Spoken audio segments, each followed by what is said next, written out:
పట్టాదారు పాసు పుస్తకాల విషయంలో జగన్మోహన్ రెడ్డిపై చంద్రబాబు తప్పుడు ప్రచారం చేశారని మాజీ ఎమ్మెల్యే మల్లాది విష్ణు విమర్శించారు.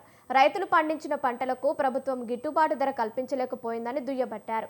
ప్రభుత్వం కళ్ళు మూసుకొని చూసి చూడనట్లు చిన్న చిన్న అంశాలను కూడా వదిలేస్తుందన్నారు. ఒక్క శాఖ కూడా ఇసుక అక్రమ రవాణా అడ్డుకోవడం లేదన్నారు. ఇలా ప్రతి ఒక్క అంశాన్ని తేలిగ్గా తీసుకోవడం వలన సామాన్య ప్రజలు తీవ్ర ఇబ్బందులు ఎదుర్కొంటున్నారని ఆందోళన వ్యక్తం చేశారు.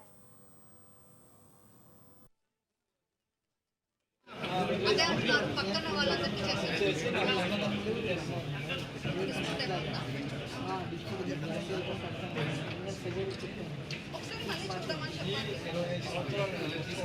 ఓకే అండి మళ్ళీ ఒకసారి ఇప్పుడు ఆల్రెడీ జీటీ జరుగుతుంది